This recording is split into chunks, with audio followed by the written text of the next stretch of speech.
What's up, tribe? How you guys doing? Go ahead and hit that subscribe button. I hope you like this video. This is the Belle Collective season 2 episode. I'm not sure yet. I'll let y'all know.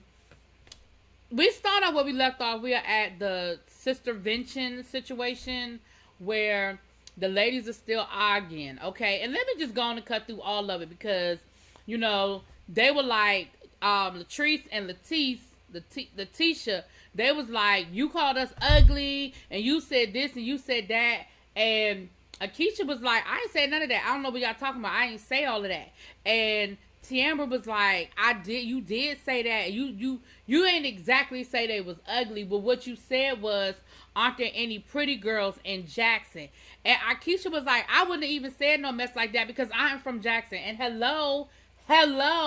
She was like, I got plenty of friends in Jackson. Why in the world would I ask, are there any pretty women in Jackson? Well, I know there are pretty women in Jackson. What it seems, so then they ended up having to call Marie because Letitia was like, what you're not going to do is put this on me like I'm crazy. So they called Marie and they were like, Marie, who told us that Akeisha said we was all ugly? Girl, Marie ain't even hesitate. Marie was like, Tambra? She said it. And then Tiambra was like, I didn't say that. Oh my gosh. Like, I didn't say that. And Akeisha was like, listen, I'm telling you, I didn't say it. And anybody who said I said it is a damn lie. Now, I'm going to be honest with y'all. At first, I was like, girl, she said it because she's shady as hell. She said it. But the way she was like real adamant and angry, and she was sitting right next to Tiambra, and she was like, if I said it, if anybody who said I said it is a damn lie, and you sitting right next to the person that said you said it. I don't know. I do feel like you said something shady, Akeisha. And maybe Tambourine put her own spice on it and her own twist on it. And then, she scrambled it up and then she poured it back out. And that's what came out her mouth. But I feel like you was shady. And I feel like you probably did make some comments about them women's looks. Because, I feel like you did it. Because you shady like that. Anyway, Tambra was like, well, the Sister Vention did not go the way I planned for it to go. I guess not, because they found out you was a bone collector and you was carrying stuff back and forth between your so-called friend Akeisha and your so-called friend Latrice and Marie. And like Latrice said, look, I'm gonna have to go back to my nicknames. I had got their names together, but now I'm trying to say Latrice. Listen. Like Letitia, damn it, I did it again. Y'all know what I'm talking about.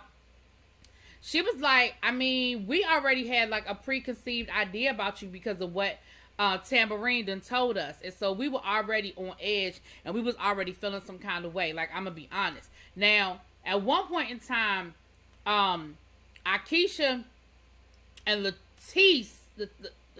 Letitia, they got into it real bad, and Letitia was like, girl, I gave you a seat at the table. And baby, Akeisha was like, girl, my grandfather left me generational wealth. Your grandfather left you a story, okay? It does not compare, honey, okay? Then,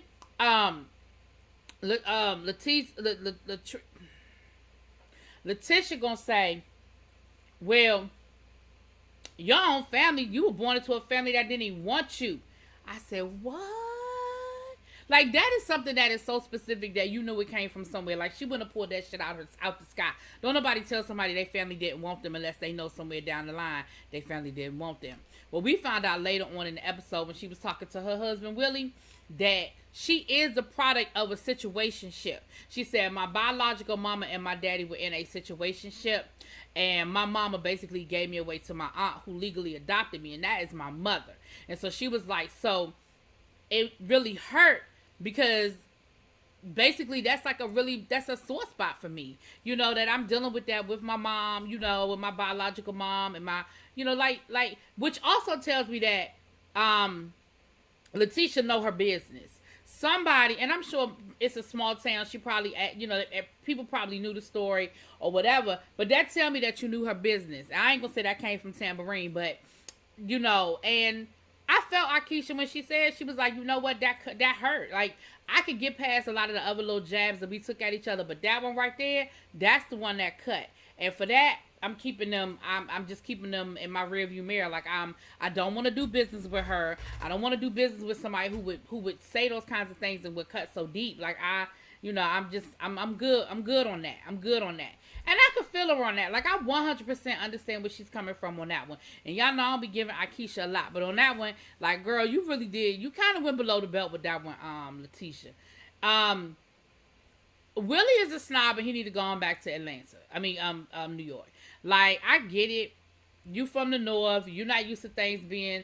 But this is what I don't understand right here. You and Akeisha been married for years. It's not like you just married this woman. Y'all have been married for years. Is this your first time going to Mississippi? I mean, I understand that there's a difference between visiting and staying, but like, you are literally like, everything is wrong, everything is bad, and it's negative. And I'm just like, boy, bye, just go. We're not gonna miss you. Go ahead and get on the plane. And it's coming off disrespectful. Like, if I were from Mississippi, if I were from Jackson, watching him and just how negative he is and how he don't have nothing positive to say about it. I mean, he's talking about something. I mean, when are you going to cook? Cause she brought home like a pig ear sandwich and some smokes or something. And he really was like, ugh. Now, I'm going to be honest with you. I don't want no pig ear sandwich either. Okay. But if this is my wife's history, her heritage, like, I feel like I would be a little more, I don't know. He just coming off real negative Nancy and real snobbish, and he just need to go on and take his ass back to the Bronx. Bye, boo, bye. Cause, bro, you from the Bronx. The Bronx, bro. Like, you're not from the Upper East Side. You're from the Bronx. Anyway, the other thing I was thinking too is, now I understand why Akeisha feels like she has to prove who she is. Now I understand why she has to give you her pedigree and tell you who she is, because there is an insecurity there with her about the fact that her mama, I ain't gonna say her mama didn't want her, but her mama gave her up, and the fact that her parents, when she say a situationship, it sounded like her mama was the side chick, got pregnant, and things went down the way they went down. Okay, that's what it sounded like happened. And so now I understand why you have to name drop and you have to reinforce who you are and that you are a part of this family and that you do belong in this family, because I'm sure that whispers and rumors, the same way Letitia found out about it, I'm sure it's like one of them things that people whisper about in polite society about who you are and your mama and your daddy and your auntie and however that whole situation went down.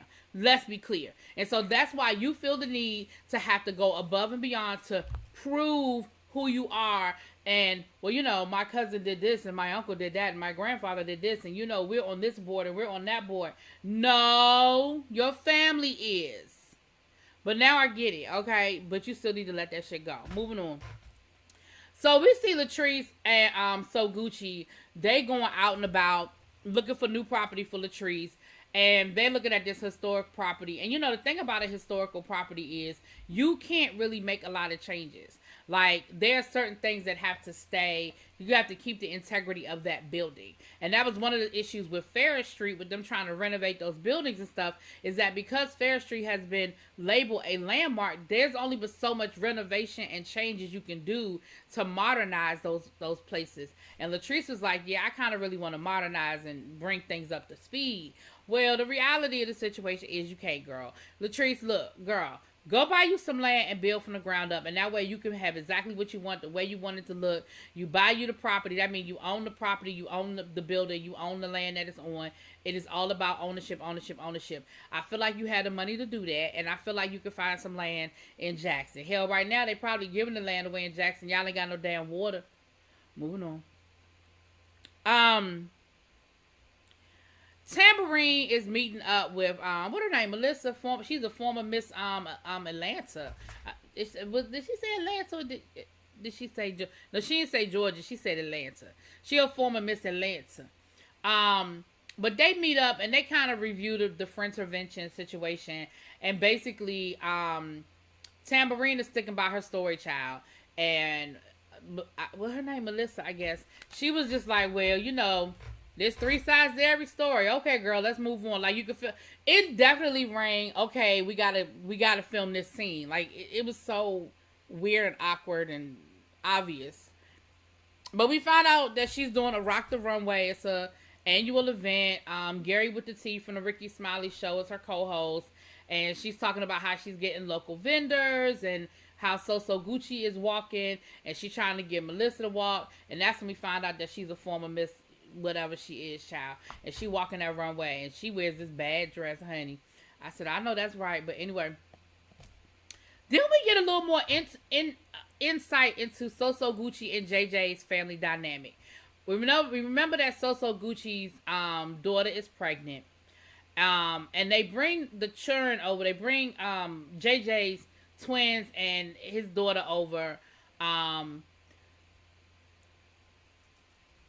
Excuse me. To talk about whatever issues that they're having and to clear the air.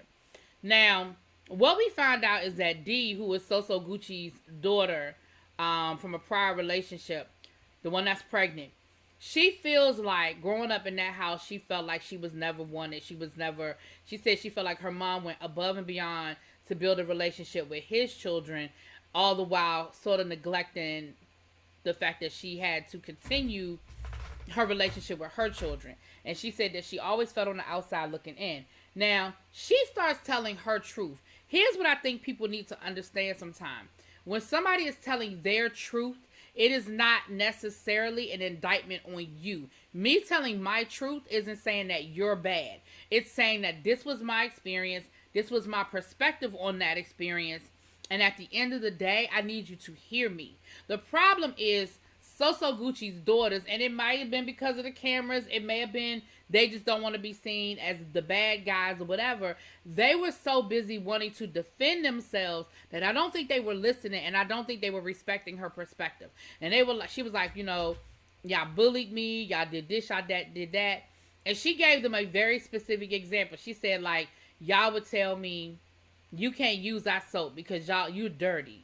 And she said, and I don't know if that was about complexion or what. And they were like, no, it ain't had nothing to do with your complexion. No. Now, in the grand scheme of things, was the kids being kids? Probably. Like, kids say some very cruel things to each other. I could very well see them telling that girl, you can't use our soap because you dirty. I can honestly see that happening. But, again, she was just giving you an example of her experience. And she said it made her feel some kind of way. It made her feel like an outsider. It made her feel bullied. They were like, well, you do stuff too. Like when we come over and we walk past your room and we speak and you be like, hi. And she was like, I speak. What do you mean? But it just seems fake. It don't seem real. And I was like, see, now we nitpicking. You're feeling attacked. So now you need to attack her because if you speak to the girl and the girl speaks back, what more you want from her? Oh, you don't like how she speaks back. Oh, okay. So it evolves into a whole argument, and I honestly don't think anybody got anything out of it. Now, according to Dee, she feels better because she said this is the first time that they really have ever had a chance to talk and share how they felt. And so she does feel better, and she feels like she got it out her system. But I honestly don't see what anything was accomplished in this whole situation, if you want the truth of the matter. And I'm going to be honest. I believe Dee. I believe, because look, you got 3 sisters. One is a set of twins. We already know that twin power. And you have her and her brother. And I do feel like they probably, again, not in a vicious way, but as kids being kids, as a blended family, as them looking at you sideways like you're the stepsister or our, you know what I mean? And I do feel like there was probably some adjusting, and they probably did bully that girl. Do I think they did it viciously? Do I think in hindsight they would do what they did? They would make the same decisions? Probably not. But in the moment, I believe everything that girl said. I really do. I absolutely believe what she said. But because they weren't in a position to hear her, I just don't think it was effective. But I appreciate the conversation. Okay. Then we have, so now we get to rip the runway, rock the runway, whatever. Letitia asked show up with Glenn. Now, I'm with Golden Locks on this one. She was like, I was really shocked to see Glenn after the way he been acting lately. And Letitia talking about something, well, it's a charity event, so we went together. Just because it's a charity event don't mean you gotta go with your charity of an ex-husband. Ma'am, Man, Akeisha showed up looking snatched. I ain't mad at you, Akeisha. Whoever got you in that jumpsuit, girl, they did a job. You was looking good. You was looking real good in that jumpsuit. I'm gonna give you that, baby. You showed up. You was snatched, okay? Now, we go through, it's a nice event, former Miss Atlanta walks, Gucci walks. Listen,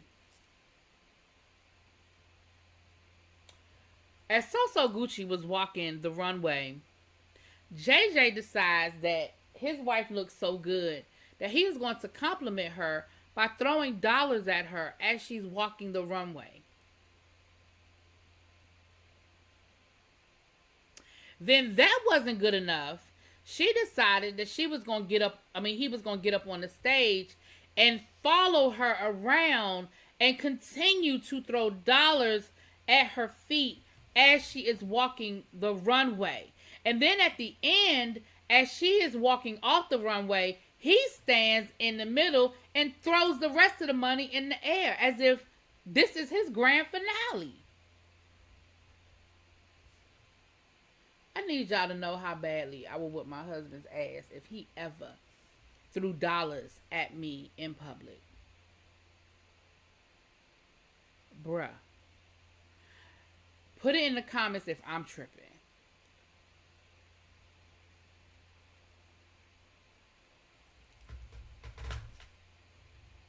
Excuse me. Child. So then we get to the end of the show and Greedy is there, child. So we see Greedy meeting up with Akeisha. They've been friends. They reminiscing and stuff. And then we see Letitia pull him aside to talk to him. First of all, I feel like they went out of their way to show us that Letitia had been drinking. They showed her with a cup in her hand a couple of times. So I feel like they were trying to imply that maybe she had too much to drink.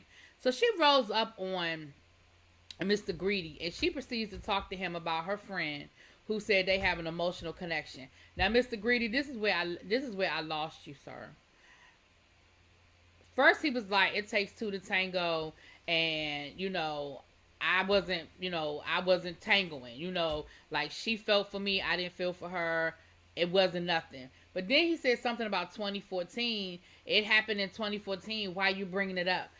So what happened in 2014, Greedy? Did you mess with old girl in 2014, or is 2014 when she told you she was interested and you rebuffed her? I don't know. Either way, he was real upset, honey. Oh, he gave her flowers. I'm sorry. Greedy gave Tambourine some flowers at the end of the runway show, and everybody was like, ooh, is he getting ready to propose? Is he getting ready to propose? Well, baby, he ain't proposed. He just gave her them flowers. Okay. Now, Greedy, back to this. Greedy is upset with Letitia because he was like, why you bringing that here? Why you bringing that here? If you want to talk to me, you could call me. If you got an issue, you could call me. But why you bringing that here? Why you bringing that here? And then Tambourine shows up with her security, and security pulls them away as if there's like some major threat coming. And I'm thinking to myself,